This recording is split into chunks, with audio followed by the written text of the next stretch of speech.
देख रहे हैं अंबर टाइम्स।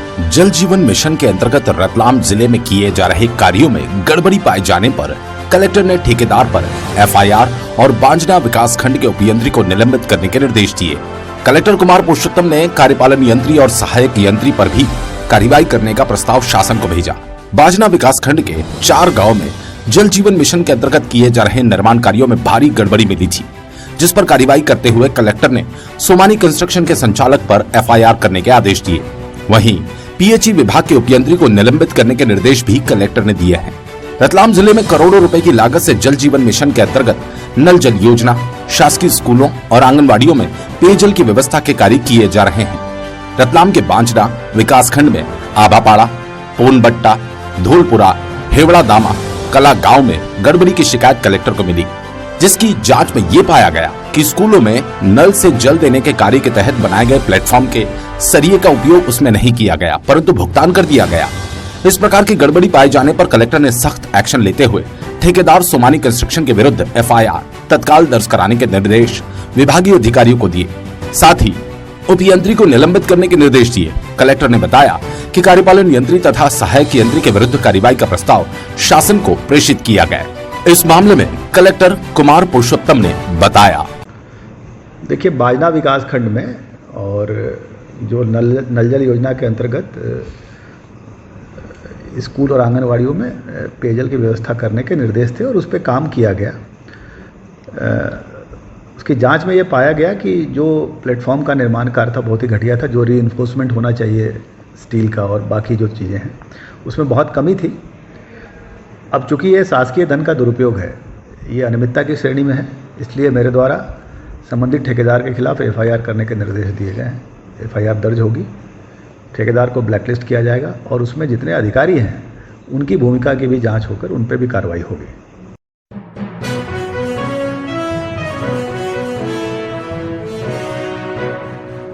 स्वच्छ रतलाम स्वस्थ रतलाम महज नारा है जो मैदानी हकीकत से कोसों दूर। जीपीए रोड स्थित बाल रोगियों की इकाई, बाल चिकित्सालय और एमसीएच परिसर में लगा कचरे का ढेर और इस ढेर में वेस्ट बायोमेडिकल का पड़ा होना नियमों की धज्जियां उड़ा रहा है। इन दोनों सरकारी अस्पताल में हर रोज मरीजों का जमावड़ा लगा रहता है। वहीं परिसर में इस तरह अघोषित कचरा घर बनाकर कचरे का ढेर लगाया जाता है। ये कचरा दिन भर इसी तरह से पड़ा रहता है, लेकिन ना सफाई ठेकेदार सुध लेता है और ना ही नगर निगम कार्रवाई कर पाती है।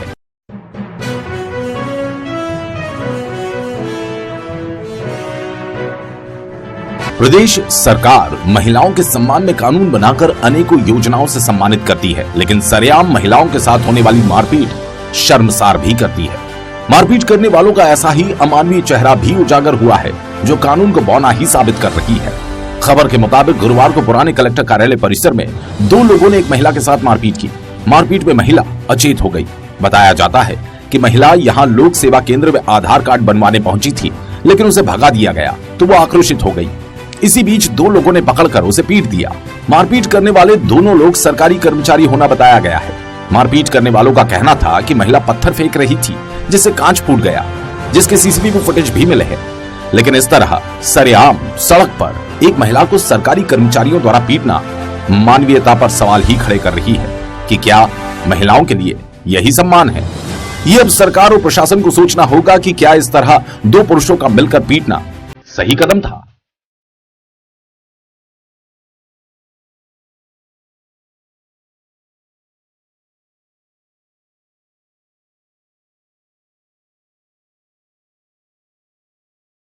इस मामले में लोक सेवक केंद्र सदस्य का कहना है कि कल एक महिला दोपहर में लंच के समय में आई, काफ़ी शराब पिए हुए थी और आते ही पत्थरबाजी उसने चालू कर दी। आवेदक भी घबरा गए, काफ़ी इधर उधर भगे, मतलब उसको महिला को जैसे तैसे मतलब पकड़ के काबू में किया गया, लेकिन वो महिला काफ़ी अधिक नशे में थी।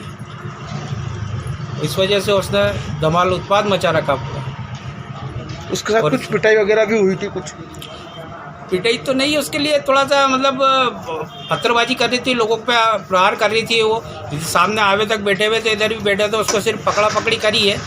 तो अब पकड़ा है उसको, तो हाथ तो उठाना रहा ही है, मतलब उसको थोड़ा सा मतलब दवा में तो लेना ही पड़ा ना, इसके लिए वो आई है, और वो भी आवेदक ही थे, और यही की बात है वो।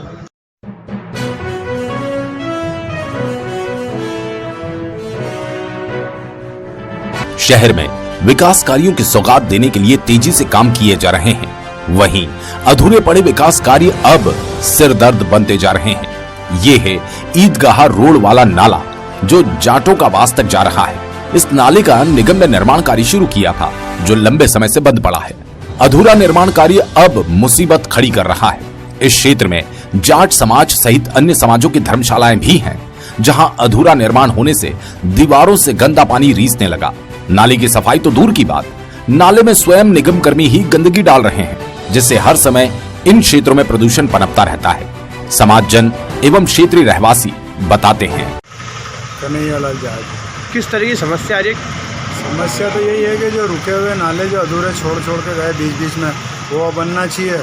और जो नाले से जो लगे हुए मकान हैं, उनकी सबसे बड़ी समस्या ये है कि आए दिन जानवरों का आवागमन रहता है।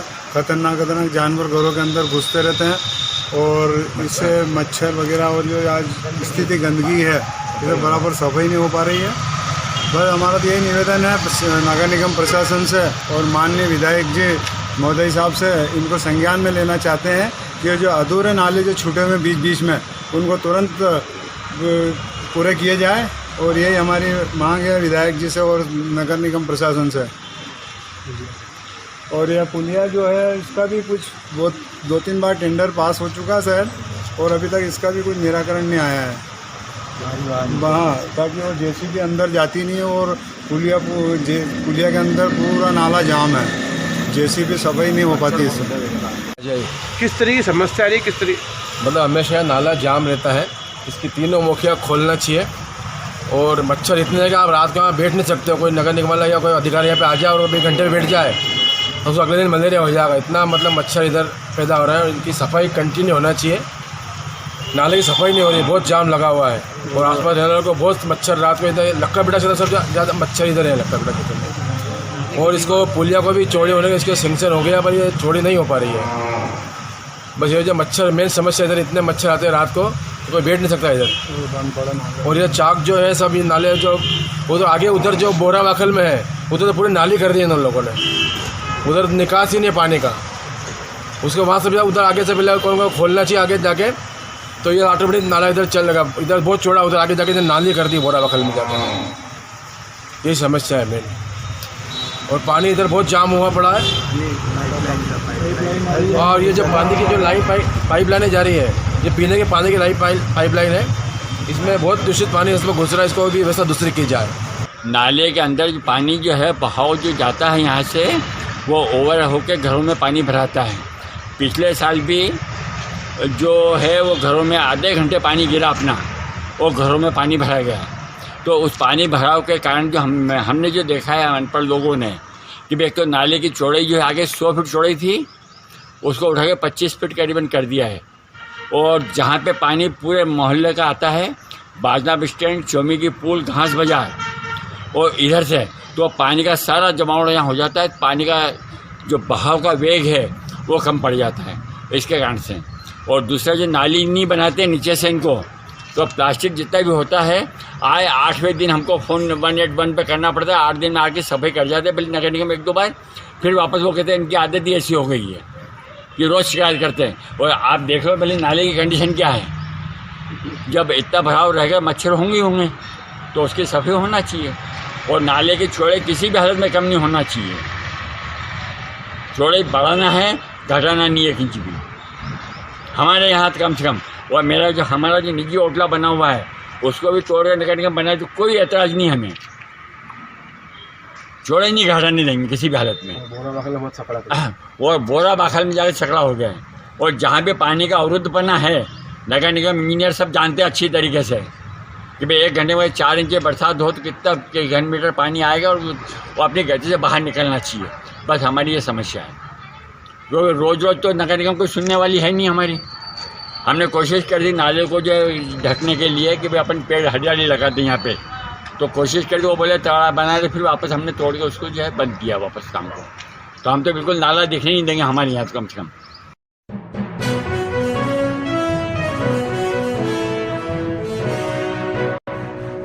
शहर में इन दिनों नगर निगम स्वच्छता सर्वेक्षण की परीक्षा दे रही है, लेकिन शहर की भयावह गंदगी से सरकारी क्षेत्रों तक की सफाई नहीं हो पा रही। ये है पावर हाउस रोड स्थित कृषि उपज मंडी, जहां कचरे के ढेर पर प्याज, लहसुन मंडी का संचालन किया जा रहा है। मंडी की सफाई व्यवस्था चरमराई हुई है। मंडी में कचरे के ढेरों के बीच आवारा पशुओं का डेरा भी है, जो हादसों का कारण बना हुआ है। सब्जी मंडी में लहसुन की आवक ज्यादा हो रही है, वहीं लहसुन के कचरे से किसान और व्यापारी परेशान हैं, जिसकी सुध प्रशासन को नहीं है। शहर एसडीएम राजेश शुक्ला से इस विषय में भाजपा किसान मोर्चा के नेताओं ने शिकायत भी की, लेकिन इस तरह की समस्याओं पर प्रशासन ध्यान ही नहीं दे रहा। अब शंका तो इस बात की है कि सफाई में शहर किन मापदंडों में सफल हो सकेगा। भैया क्या नाम है आपका? नीलेश बाफना। भैया आज ये जो मंडी में गंदगी देखी जा रही है, क्या कारण से सफाई नहीं हो पा रही है? बड़े मवेशी भी बांधे हुए हैं यहाँ पे। मंडी में सफाई का तो नियमितीकरण हो नहीं रहा है। मंडी प्रशासन भी इस वक्त ध्यान नहीं दे रहा है। गंदगी वास्तव में मंडी में फैली हुई है। इस वक्त प्रशासन को चाहिए कि वो सफाई नियमित करवाए और जो सफाई ठेका जिनको दे रखा है उनसे स्ट्रिक्टली बोले कि ये गंदगी तत्काल उठाए, क्योंकि इससे अब गर्मी का समय आने वाला है और उससे बदबू फैलने से बीमारी बढ़ने की संभावना बढ़ रही है। कुछ लोग यहाँ पे मवेशी भी बांध के चले जाते हैं। उसका हमने मंडी प्रशासन को बोला भी है, मगर अब मंडी प्रशासन इस वक्त ध्यान नहीं दे रहा है। गेट एक ही चालू है और उसी से रोकथाम मंडी प्रशासन नहीं कर सक रहा है, क्योंकि गार्डों की कमी है। गार्डों की कमी होगी तो वो रोकथाम भी कर सकेंगे।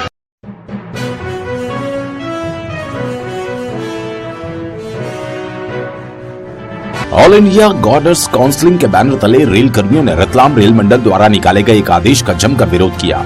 रेल प्रशासन ने 1 अप्रैल से लागू आदेश के तहत एक्सप्रेस और पैसेंजर ट्रेनों के लाइन बॉक्स और ड्राइवर को बंद करने को कहा है।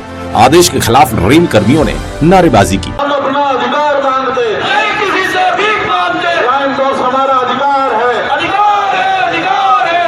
हम लाइन बॉक्स सब लेके रहेंगे, लेके रहेंगे, लेके रहेंगे। एआईजीसी जिंदाबाद, जिंदाबाद, जिंदाबाद। शान है, शान है, शान है। लाइन बॉक्स गाड़ियों की शान है, शान है, शान है। लाइन बॉक्स रेलवे की शान है, शान है, शान है। इसे हम लेके रहेंगे, लेके रहेंगे, लेके रहेंगे, लेके रहेंगे। लाइन बॉक्स हमारा अधिकार है, शान है, शान है। रेलवे कर्मचारी नेता पीसी गोयल ने बताया, रतलाम मंडल ने एक आदेश निकाला है जिसमें मेल एक्सप्रेस पैसेंजर गाड़ियों के ड्राइवर और गार्ड के लाइन बॉक्स 1 तारीख से बंद किए जाएंगे। लाइन बॉक्स के अंदर जो हमारे निजी उपकरण घोषित कर रखे हैं वो रेलवे द्वारा प्रदत्त हैं और उनका वजन लगभग अभी भी 1215 kg के बराबर है। उसको अगर हम कवर्ड सिक्योरिटी के लिए कवर्ड करते हैं ताकि उसमें टूट ना हो तो ये वजन और भी बढ़ जाता है। इसके अतिरिक्त हमको लगभग रेलवे नियमों के अनुसार 72 घंटे तक ड्यूटी पर बाहर भेजा जा सकता है। इसमें हमको दूसरे वेन्यू रूम में जाना होता है। उसके लिए हमको निजी उपयोग के लिए अपना राशन सामग्री, वस्त्र, जिसमें वस्त्र सब आ जाते हैं, वस्त्र आदि चद्दर वगैरह, ये सामान सबको लेके जाना होता है। इसके अतिरिक्त अगर ये सामान हम उठाएं तो कैसे संभव होगा? अभी भी यार्डों के अंदर कई जगह पर निकलने के लिए रास्ता नहीं है और जब गाड़ी आ जाती है तो हमको चलना बहुत दुष्वार हो जाता है। इतना वजन लेकर के चलना किसी तरह से जो है ना संभव नहीं हो सकेगा और जब तनावग्रस्त हम होकर नौकरी करेंगे तो हमारी अपनी कुशलता हम पूरी तरह से दिखा नहीं पाएंगे, जिससे रेलवे की सुरक्षा और समय पालन भी प्रभावित हो सकता है।